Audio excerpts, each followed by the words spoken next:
আমি গহপুৰৰ পৰা ৰাতিপুৱা পৰা ইমান সময় ৰখি আছো বাচ্চা এতিয়ালৈকে খোৱা নাই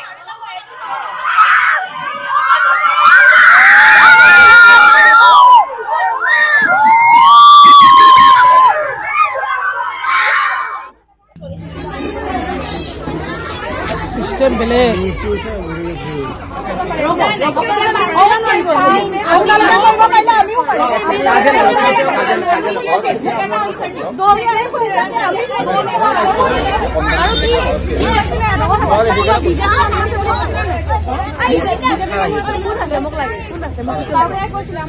আচ্ছা ইয়াতে আসাম গট টেলেন্ট বুলি এটা মানে মেগা ৰাউণ্ড অডিশ্যন হৈছিলে যিবিলাক ডিষ্ট্ৰিক্টত পালেকে পাতিছিলে প্ৰথম ৰাউণ্ডটো যিবিলাক সিলেক্ট হৈছে অল আসাম গোটেই অসমৰ যিবিলাক কেণ্ডিডেট আছে তেওঁলোকে আজি মাতিছে আজি আৰু কালি হ'ব বুলি ক'লে প্ৰথমতে ক'লে যে 9টা বজাৰ পৰা হ'ব গতিকে আমাৰ মানুহ 9টা বজাত কৈছে 9টা বজাৰ পৰা হ'লে যিয়ে প্ৰথমে আহিব তেওঁ নামটো ল'ব তেনেকে তেওঁলোকে আগবাঢ়ি যাব আমাৰ মানুহ যোৱাকালি আহিলে আহি তাতে হোটেলত আছে 7টা বজাত পৰা ইয়াত ৰৈছে হা ৰোৱাৰ পিছত প্ৰথমতে কোনো মানুহ নাই কোনোৱে মানুহ নাই আগত লোৱাটো বাদ দিয়ক কোনো নাই 9টা বজাত তেওঁলোকে দিবলৈ আহিলে আমি এতিয়া নলওঁ নামটো পিছত ল'ম 11টা বাজিল আমি পিছত ল'ম 12টা বাজিল পিছত ল'ম যেতিয়া মানুহবিলাকে গম পালে বোলে কি হ'ল নাম লোৱা নাই তেতিয়া আহিলে 12টামান বজাত কোনোবা আহিলে নাম চাম কিবা কিবি ল'লে লৈ কোনো ধৰণৰ তাতো চিষ্টেম নাই মানে আমি সুধিলো কেতিয়া আহিব আমিতো নাম দিলো আমাৰ নাম নাই বহি আছো সবৰে এটা ধৈৰ্য আছে ন আপোনালোকে বাচ্চাখিনিক মই দেখাব বিচাৰিম এইবিলাক ড্ৰেছ চলালে এতিয়া চবে এই সৰু পোৱালিবিলাকে ড্ৰেছ কৰি আছে কাৰণ ড্ৰেছৰ এটা থিম হয় ন কোনোবা গছৰ পাত এনেকে পিন্ধি আছে ইমান ঠাণ্ডা তেওঁলোকে কৈছে বোলে আমাৰ 3টা বজাৰ পৰা প্ৰগ্ৰেমটো হ'ব বোলে 3টা বজাত গৈছে আৰম্ভ কৰিছে 3টা বজাৰ পৰা 3:30লৈকে গ'ল নাই 4টা বজাত গম পালো 15টা নে 16টা গৈছে আমি কেইটালৈকে যাব ৰাতি 2টা বজাত হ'লেও কৰাই দিম এইটো কি 2টা বজাত হ'লে কৰাব সেইটো গ'ল তাৰপিছত আমি গম পালো যে আমি যেতিয়া যাম ওপৰত বেয়া ব্যৱহাৰ কৰে চেণ্ডেল দলিয়াইছে পেৰেণ্টছক চেণ্ডেল দলিয়াইছে চেণ্ডেলৰ হাতৰ আসাম গট টেলেন্টৰ মানুহে তাৰ জাজ কেইজনী আই মাছৰ বজাৰ পাতিছে নেকি ডাইট বুলি চিগাৰেট খাই ঘূৰি ফুৰিছে বাচ্চাবিলাকৰ মাজত তেওঁলোকে আৰু কি কয় তেওঁলোকে বোলে আমাৰ কেৰিয়াৰ ধ্বংস কৰিব আমাৰ টিচাৰক জনাইছে ফোনত যে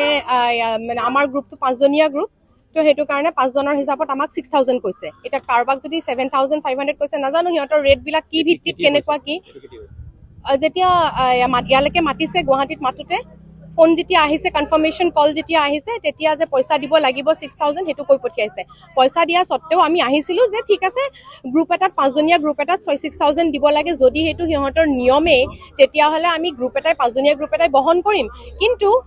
যদি সিহঁত অথৰাইজড হয় পইচা ল'ব কাৰণে সেই অথৰাইজেশ্যনটো সিহঁতে আমাক দেখাওক তেতিয়া হলে দে আৰ অলসো ক্লিন আমাৰো তেতিয়া হলে ক'বলগীয়া একো নাই কিন্তু যদি সিহঁত অথৰাইজ নহয় তেতিয়া হলে আই ডোন্ট থিংক সো সিহঁতৰ পইচা খোজাৰ কোনো হেয়া আছে আৰু প্ৰথম অডিশ্যন যেটো লখিমপুৰত সেইটোৰ সময়তো আমাৰ 1000 रुपीस ৰেজিষ্ট্ৰেচন ফিজ লৈছিলে কিন্তু আমি অন্য চেনেলতো কৰিছো বহুত চেনেলত কৰিছো আজিলৈকে কিন্তু কত 1 টকাও দি পেলাই কৰা নাই বহুত চেনেলত অসমৰ চেনেল অসমৰ বাহিৰৰ চেনেলতো কৰিছো মই এতিয়ালৈকে মোৰ ছোৱালীয়ে কিন্তু আজিলৈকে কিন্তু কত পইচা দিয়া নাই আমাক কোৱা হৈছিল যে ৰাতিপুৱা 9টা বজাত যি সকলে সোনকালে আহি পাব তেওঁলোকক সোনকালে প্ৰাইভেট আজৰাই দিব এটো হিচাপে দুওপা অহা লছলিখিনি ৰাতিপুৱা দুটাটো বাস ভাড়া কৰি আছে যাতে সৰু লছলিখিনি সোনকালে কৰি গুছি যায় তেজু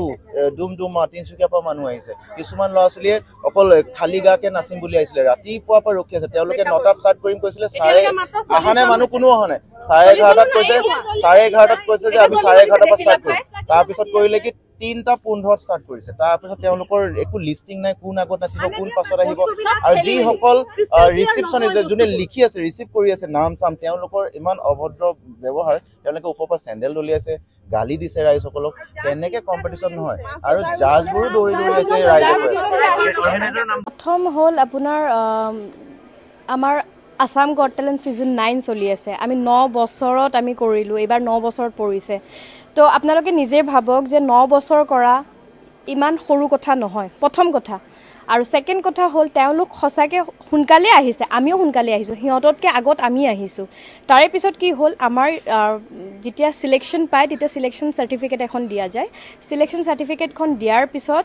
আমি তেওঁলোকক এন্ট্ৰি কৰাও সিলেকশন সাৰ্টিফিকেটখন লওঁ এন্ট্ৰি কৰাও তেনেকে এন্ট্ৰি আমি লাইন বাই লাইন কৰাই আছো এটা সক আমাৰ অনলাইন হৈ আছে এটা অনলাইন হলে আমাৰ কাট হ'ব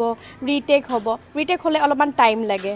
আৰু আমাৰ জাজেছৰ আকো কস্টিউমত চেঞ্জ কৰিব লাগে তো হেতুৰ কাৰণে অলপমান টাইম লাগিব তো সেই টাইমটোৰ কাৰণে তেওঁলোকে আমাক অভিযোগ দিছে মিছবিহেভ কৰিছে তেওঁলোকে আমাৰ টিম মেম্বাৰক চেণ্ডেল দলিয়াইছে কিবা বহুত বেয়াকৈ কথাবিলাক কৈছে কিন্তু আমিওতো কষ্ট কৰিছোঁ আজি ৰাতিপুৱাৰ পৰা আমিও বহি আছোঁ ইয়াতে তেওঁলোকৰ ভৱিষ্যতৰ কাৰণে বহি আছোঁ যাতে ইহঁতৰ ফিউচাৰ ব্ৰাইট হয় আমি আজি শ্ব'টো কৰা কাৰণটো কি কাৰণটো হ'ল আপোনালোকৰ ষ্টুডেণ্টবিলাক আহিছে ইয়াতে আহি কেনে তেওঁলোক ষ্টুডেণ্টটো আহিছে অহাৰ পিছত আমি এটা মঞ্চ দিছোঁ ডাঙৰ এটা মঞ্চ দিছোঁ আৰু আমাৰ ফাইনেলত আপোনাৰ বাহিৰৰ পৰা আৰ্টিষ্টো আহি আছে 31st আমাৰ ফিনালে আছে ফিনালেৰ কাৰণে আমি সিহঁতৰ কাৰণে আৰ্টিষ্টো আনি আছোঁ আজি কি কাৰণত আনি আছোঁ আজি মোৰ কাৰণে অনা নাই আজি ষ্টুডেণ্টবিলাকৰ কাৰণে আমি বলিউডৰ ফালৰ পৰা আমি আৰ্টিষ্ট আনি আছোঁ সিহঁতৰ ভাল ভৱিষ্যতৰ কাৰণে আমি আৰ্টিষ্ট আনি আছোঁ আমাৰ ইয়াতে 600 কণ্টেষ্টেণ্ট সিহঁতৰ প্ৰব্লেম হ'ব কাৰণে আমি 2 দিন ৰাখিছোঁ আমাৰ মেগা অডিশ্যন 2 দিন ৰাখিছোঁ